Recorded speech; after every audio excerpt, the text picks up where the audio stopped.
56-2 أول مرة. اكشن. اكشن. اكشن. اكشن. ستوب. مساء الخير عليكم. الحلقة الأولى من تصفح موقع سينما ميكرز صناع الأفلام، والحديث عن أول التخصصات الرئيسية في السينما، وهو السيناريو. كل اللي انت عايز تعرفه عن كتابة السيناريو والحوار للفيلم السينمائي، وشكل الكتابة والأساليب المختلفة في التنسيق، وخطوات كتابة الفكرة والمعالجة لغاية ما توصل إلى السيناريو الكامل. فن السيناريو، احنا قلنا انه كتابة السيناريو هي وظيفة فنية تقنية بالمقام الأول. السيناريو هو تحويل للقصة المكتوبة إلى صورة سينمائية.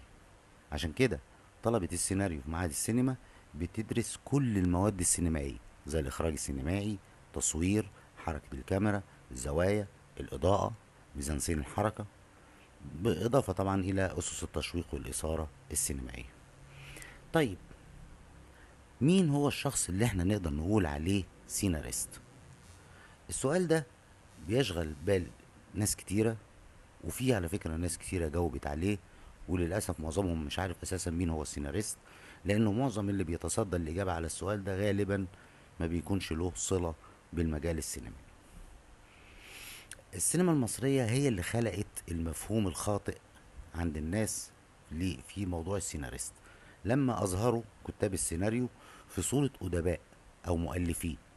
يعني اتفرج على أفلام محمود ياسين اللي كان دايما يتقمص شخصية الكاتب السينمائي، يقعد يفتح الورق بتاعه ويكتب عنوان الفيلم، وبعدين يروح باصص في السقف، وبعدين يكتب المشهد الأول، وبعدين يروح باصص في السقف، وأنا مش عارف بصراحة هو بيعمل إيه في السقف، يعني بيجيب إيه من السقف. ولذلك التبس الكثير من الفرق بين الكاتب وبين السيناريست. كاتب السيناريو دي وظيفة سينمائية. السيناريو بحول بيه اللقطة المكتوبة لصورة. تمام؟ إذا معنى كده إنه السيناريو أو السيناريست لازم يكون شخص دارس سينما.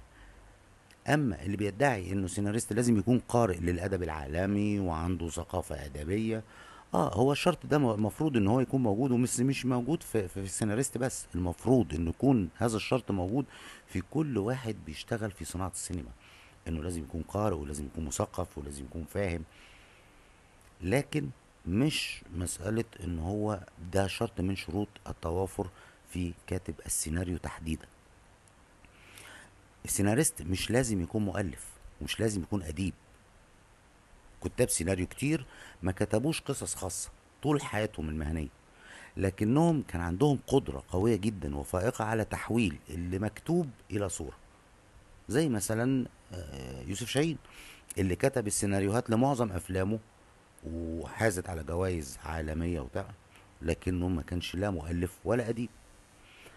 أما بقى لما حد يقول إنه لا، ده في أدباء كتير قاموا بكتابة السيناريو للأفلام زي نجيب محفوظ مثلا، فده معناه انه الاديب هنا بيمارس مهنة اخرى مختلفة تماما عن مهنته كمؤلف او اديب. يعني نجيب محفوظ برع في كتابة السيناريو لانه درس السينما قبل ما يتصدى لكتابة السيناريو. يبقى احنا ما ينفعش نخلط ما بين الكاتب وما بين السيناريست، لانهم وظيفتين مختلفتين، بالرغم من انه احيانا في اشخاص بيجمعوا ما بين الوظيفتين، لكن هم في النهاية وظيفتين مختلفين. نيجي بعد كده نتكلم عن مصادر السيناريو. منين السيناريست يجيب قصة الفيلم؟ ايه هي الشروط اللي لازم تتوافر في القصة عشان تنفع تبقى فيلم؟ طبعا اول مصدر بدون شك هو القصص الادبية، لانه التراث الادبي والقصصي هو اهم مصادر السيناريو على الاطلاق، سواء كان ادب عربي محلي او ادب عالمي.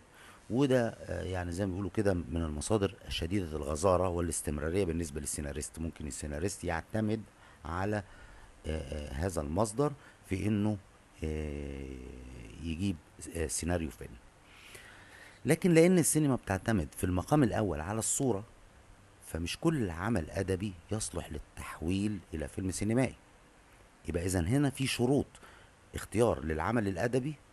الشروط دي هي اللي بتميز هذا العمل الادبي انه ينفع ان هو يكون فيلم او لا.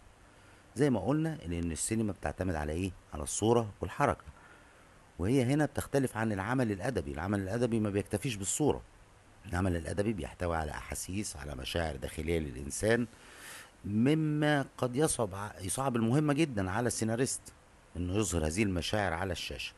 يبقى اذا اساس الاختيار في الاعمال الادبية بيكمن في ايه؟ في استطاعة السيناريست انه يحول النص الادبي لنص مرئي يعتمد على الحركة اكتر من اعتماده على المشاعر الداخلية والنوعية.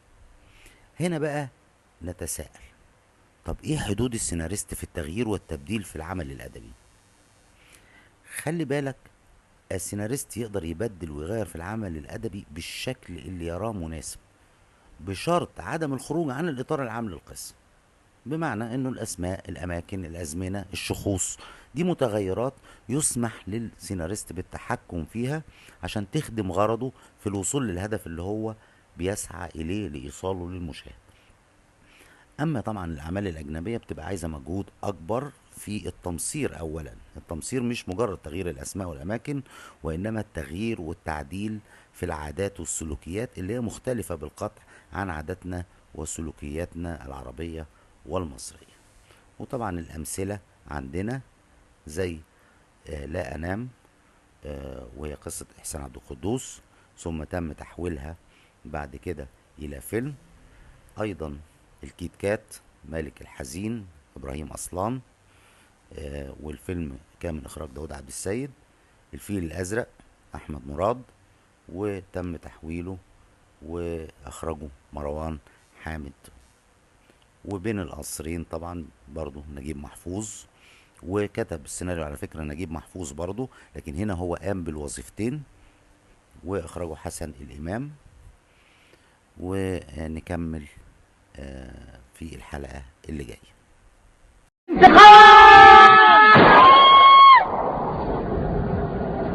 قد قفشناه.